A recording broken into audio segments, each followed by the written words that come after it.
हाँ, तो अपने एक्सरसाइज नंबर 2.2 चल रही थी, जिसमें अपन ने क्वेश्चन नंबर 3 तक कर लिया था। ठीक है, अब देखो क्वेश्चन नंबर 4।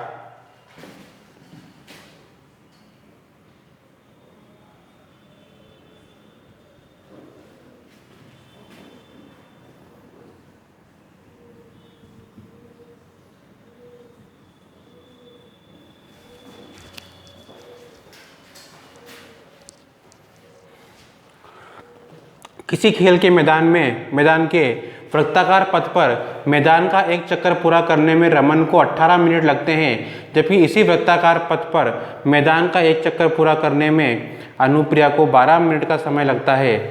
माना कि दोनों एक ही स्थान से एक ही समय चलना प्रारंभ करते हैं तथा एक ही दिशा में चलते हैं, तो बताइए कितने समय बाद पुनः प्रारंभिक स्थान पर मिलेंगे।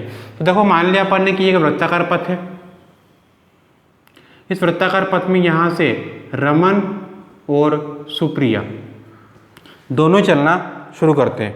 ठीक है, तो रमन को तो लगते हैं 18 मिनट और सुप्रिया को लगते हैं 12 मिनट। मतलब जब रमन यहाँ से चलेगा,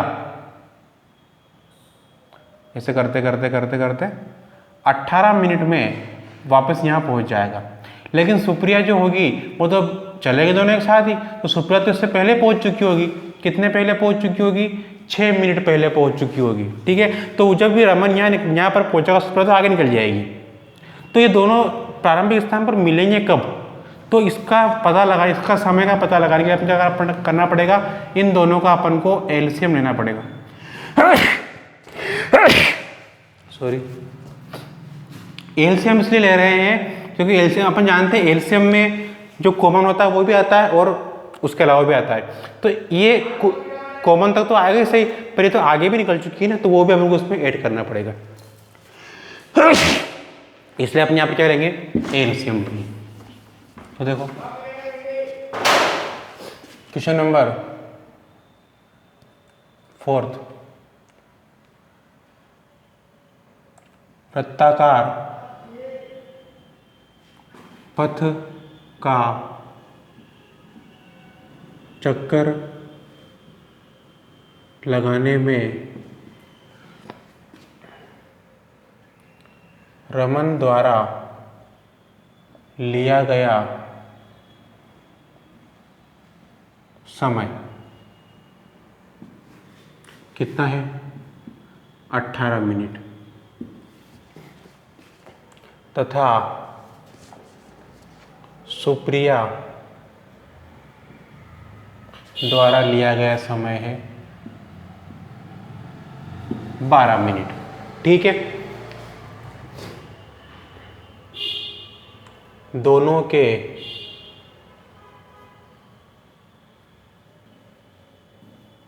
प्रारंभिक स्थान पर मिलने का समय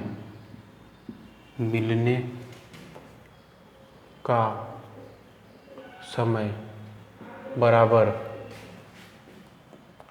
एलसीएम लेंगे किसका? 18 और 12 का। ठीक है, 18 और 12 का क्या लेंगे अपन? एलसीएम लेंगे। ले लो एलसीएम। 18 और देखो, एलसीएम अपन एक साथ भी ले सकते हैं। ठीक है, एक साथ लेंगे आप, क्योंकि अपन यहाँ पर केवल एलसीएम निकालना है, एचसीएफ नहीं निकालना है। इस तरीके से अपन केवल एलसीएम ही निकाल सकते हैं, एचसीएफ नहीं निकाल सकते। तो दोनों सम संख्या है, उसे 2 का भाग दे लो। 18 में 2 का भाग देंगे 9 बार, 12 में 2 का भाग देंगे 6 बार। अभी भी 9 तो सम संख्या नहीं है, पर 6 तो है, तो अभी भी अपन 2 का ही भाग देंगे। 9 विषम में 9 में 2 का भाग नहीं जाएगा, तो कोई जबरदस्ती नहीं करनी इसके साथ, इसको छोड़ दो। 6 में 2 का भाग देंगे 3 बार। अब 3 का चला जाएगा, 3 का भाग 9 में जाएगा 3 बार, और 3 में जाएगा 1 बार, और फिर यहाँ पे 3 में देंगे तो चला जाएगा 3 में 1 बार, और ये 1 का तो काम खत्म हो गया। तो यहाँ पर एलसीएम कितना आ गया अपने? 2 × 2 × 3 × 3, तो 3 × 9, 9 दूनी 18 और 18 दूनी 36। Minute answer. यानी कि 36 मिनट के बाद वो दोनों ही जो है पुनः प्रारंभिक स्थान पर मिल जाएंगे। पांचवा है देखो, एक संगोष्ठी में हिंदी, अंग्रेजी तथा गणित में भाग लेने वाले प्रतिभागियों की संख्या क्रमशः 60, 84 और 108 है। यदि प्रत्येक कमरे में बराबर संख्या में एक ही विषय के प्रतिभागी बिठाए जाते हैं तो आवश्यक कमरों की न्यूनतम संख्या। तो इसमें अपन को HCF निकालना है। कैसे करना है? HCF निकाल देना है इसमें, ठीक है। इसके बाद देखो 2.3 जो है बहुत इंपॉर्टेंट है भाई, ठीक है। ये 2.3 को पढ़ने से पहले एक इसको नोट कर लेना। 2.3 को पढ़ने से पहले अपन एक चीज सीखेंगे। क्या चीज सीखेंगे? देखो अपन सीखेंगे यहाँ पर अपरिमेय संख्या और परिमेय संख्या क्या होती है। 2.4 सॉरी 3 तो होगी कंप्लीट।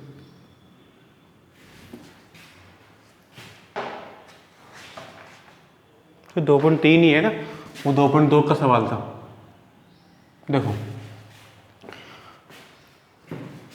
सभी संख्याओं को, जितनी भी संख्या है दुनिया में, उन सभी संख्याओं को दो भागों में बांट दिया है। कौन कौन से भाग? एक तो परिमेय संख्या और एक अपरिमेय संख्या। नोट भी कर लेना इसको। देखो परिमेय संख्या क्या होती है, अपरिमेय संख्या क्या होती है। परिमेय संख्या तो वो संख्या होती है, वह संख्या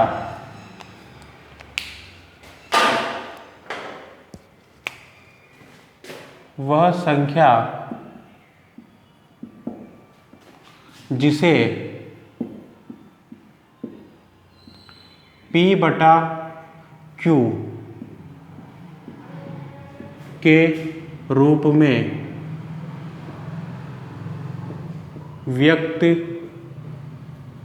किया जा सके।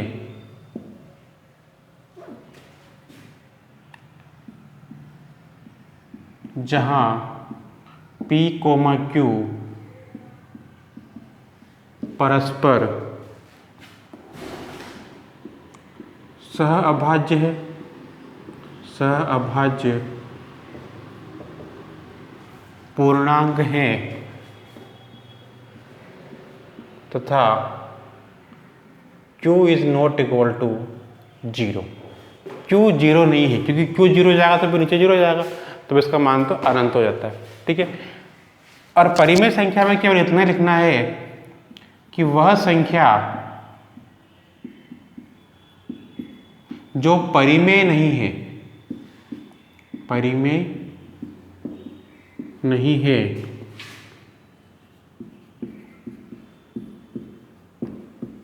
अपरिमेय संख्या कहलाती है। अब इसका क्या मतलब हुआ? देखो वह संख्या जो परिमेय नहीं है, अपरिमेय संख्या कहलाती है। तो देखो परिमेय में क्या है? वह संख्या जिसे P/Q के रूप में व्यक्त किया जा सकता है, जहां पर P और Q परस्पर सहअभाज्य पूर्णांक, सहअभाज्य पूर्णांक मतलब ये कटेंगे नहीं आपस में, है ना, इनका कोई गुणनखंड उभयनिष्ठ नहीं होगा। और Q is not equal to 0, Q का मान 0 नहीं होना चाहिए, मतलब नीचे 0 नहीं आना चाहिए, ठीक है।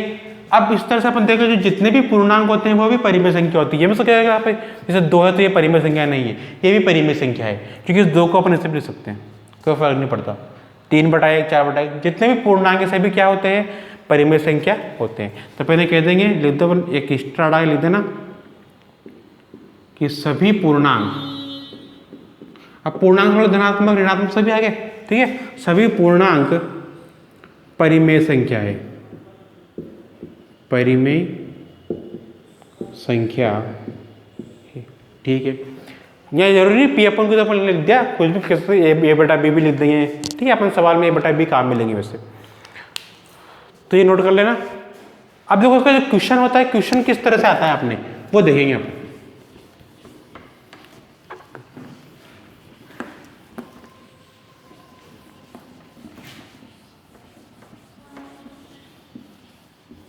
एक क्वेश्चन जो तुम्हारे एग्जाम्पल में होगा, ठीक है, वो देख लो पहले तो। 4 तरह के, देखो क्वेश्चन नंबर कुछ भी नहीं, अपने साथ देख लेना। सिद्ध कीजिए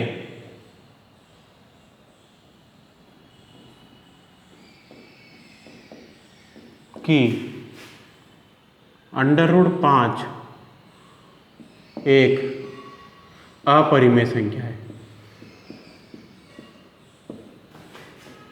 अपरिमेय संख्या है। देखो इस तरह का क्वेश्चन बनेंगे बहुत सारे। ये √5 के लिए बनेगा, √2, √3 और √7। ये 4 संख्या, इसके अलावा नहीं आएगा तुम्हारे पेपर में, आएगा भी तो ठीक है। बाकी रूट के अंदर अगर कोई भी अभाज्य संख्या जाती है तो ध्यान से, अभाज्य संख्या सारी, इसके अलावा भी आ जाए अभाज्य संख्या से, √11 आ जाए, √13 आ जाए, √17 आ जाए, तो सभी संख्याएं जो होती है वो क्या हो जाएगी, फिर अपरिमेय संख्या होती है उससे, ठीक है। अभाज्य संख्या नीचे रूट के अंदर। अब देखो सिद्ध कैसे करेंगे। अपन को सिद्ध करना है कि अपरिमेय संख्या है, पर अपन ने जब परिभाषा लिखी है अपरिमेय संख्या की, उसमें अपन ने केवल यही लिखा है कि वह संख्या जो परिमेय नहीं है वो अपरिमेय संख्या कहलाती है। मतलब अपरिमेय संख्या के बारे में कोई खास जानकारी नहीं होती है अपने पास, ठीक है। तो अगर अपन ये, लेकिन परिमेय संख्या के बारे में तो होती है। तो अगर अपन ये सिद्ध कर दे कि यह परिमेय नहीं है, दो चीजें हैं, एक तो परिमेय और एक अपरिमेय। इसके बारे में अपन को ज़्यादा जानकारी नहीं है, पर अपन को सिद्ध करना है कि ये परिमेय अपरिमेय संख्या है। इसके बारे में अपने पास जानकारी है, तो या तो ये सिद्ध कर दो कि ये अपरिमेय है, जो कि अपन करना मुश्किल है। अगर अपन ये सिद्ध कर दे कि ये परिमेय नहीं है, तो फिर सीधी सी बात है अपरिमेय, ठीक है। तो अपन ये सिद्ध करेंगे कि ये परिमेय नहीं है, और परिमेय नहीं है तो फिर अपरिमेय, ठीक है। तो मान लो, माना √5 एक परिमेय संख्या है। इस सवाल को समझ लेना एक ही बार में, सारे सवाल ऐसे होंगे इसके, परिमेय संख्या है। ये चारों सवाल ऐसे होंगे भाई, ठीक है। बस 5, जहाँ जहाँ 5 आएगा इस सवाल में, वहाँ 2 आ जाएगा, 3 वाले में 3 आ जाएगा, 7 वाले में 7 आ जाएगा, बाकी पूरा का पूरा छाप देना है। देखो मान लिया अपन ने कि एक परिमेय संख्या है। अब तब परिमेय संख्या की परिभाषा तो कहती है कि परिमेय संख्या तो P/Q के रूप में होती है।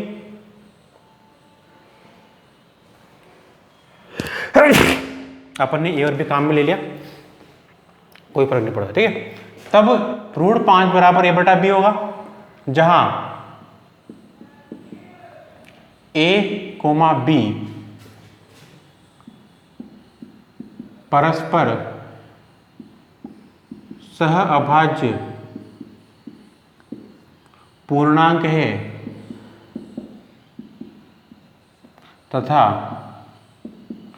B is not equal to 0। ये नीचे वाला 0 नहीं होगा, ठीक है। वर्ग कर दो इसका, वर्ग करने पर √5 का वर्ग करेंगे 5 आ जाएगा, वर्ग करते उड़ जाता है। A का वर्ग करेंगे A² और B का करेंगे तो B²।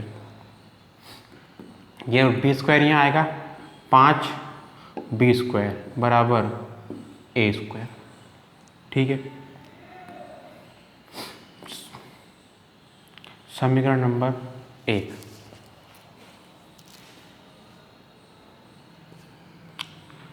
क्योंकि 5B² 5 से भाज्य है। 5B² किससे भाज्य है? 5 से। क्योंकि 5B² में 5 का भाग देंगे, 5 से 5 कट जाएगा, B² बचेगा। और B जो है पूर्णांक है, अपन ने पहले बोल दिया, तो B का स्क्वायर भी पूर्णांक ही होगा फिर, यानी कि पूरी भाग जाएगा। यानी कि इसमें अपन जब 5 का भाग देंगे तो पूरी बार जाएगा। ये A² के बराबर है, दोनों बराबर है, इसलिए A² भी 5 से भाज्य है। ठीक है, ए स्क्वायर भी 5 से भाज्य है, इसलिए अब ए स्क्वायर 5 से भाज्य है तो फिर ए भी 5 से भाज्य है।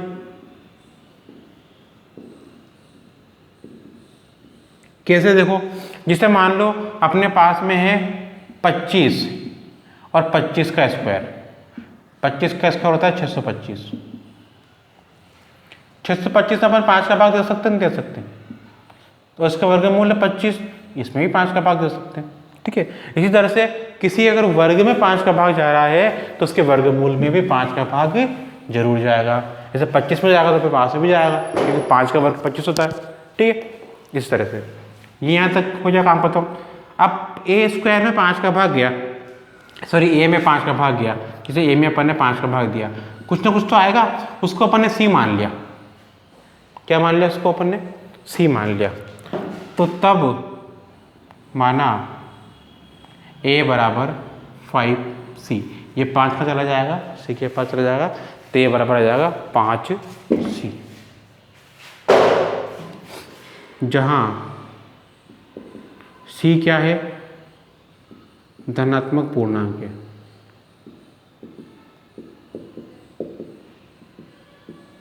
ठीक है, पूर्णांक है।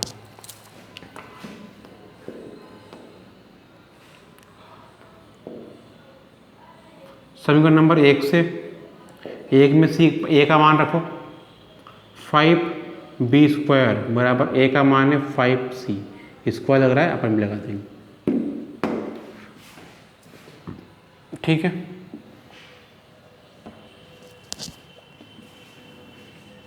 देखो आगे ये इसके साथ में है ना, 5b स्क्वायर और इसका स्क्वायर करेंगे तो 5 का स्क्वायर करेंगे तो 5 × 5 2 बार लिख दो, गुणा मत करो, 2 बार लिख दो ऐसे ही। और ये सी का स्क्वायर, सी स्क्वायर, एक 5 से एक 5 कट जाएगा और b स्क्वायर बराबर आ गया अपने 5c स्क्वायर। लगभग लगभग ऐसी स्थिति बन गई है। ठीक है, अब वापस ये 3 लाइनें लिखनी है अपन को, क्योंकि 5c स्क्वायर 5 से भाज्य है, भाग जाएगा 5 का, 5 से 5 का जाएगा, सी स्क्वायर बच जाएगा, क्योंकि सी पूर्णांक है तो सी स्क्वायर भी पूर्णांक है, पूरी बार भाग जा रहा है, कोई समस्या नहीं। इसलिए अब इसी का मान है b स्क्वायर भी 5 से भाज्य है, तो फिर b भी 5 से भाज्य, इसलिए b भी 5 से भाज्य है। अब यहाँ देखो a भी 5 से भाज्य था, b भी 5 से भाज्य आ गया, यानी कि a और b का एक उभयनिष्ठ गुणनखंड मिल गया अपन को। ठीक है, अतः a व b परस्पर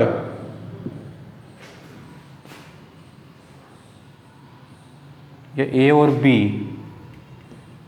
का उभयनिष्ठ गुणनखंड, उभयनिष्ठ मतलब दोनों का ही है, 5 है। उभयनिष्ठ गुणनखंड क्या है? दोनों का 5 है। अब चूंकि जो अपने ने जो माना था उसके हिसाब से तो ए और बी परस्पर सहभाज्य पूर्णांक थे, मतलब इनका कोई भी उभयनिष्ठ गुणनखंड नहीं होना चाहिए, पर यहाँ तो आ गया। अब आ गया तो फिर अपन ने जो माना था वो गलत है, मतलब। ठीक है, अतः हमारी मान्यता गलत है। अतः अब हमारी मान्यता क्या थी कि रूट 5 एक परिमेय संख्या, मतलब ये परिमेय संख्या तो नहीं है, और परिमेय नहीं है तो फिर अपरिमेय। अतः √5 एक अपरिमेय संख्या है, अपरिमेय संख्या है।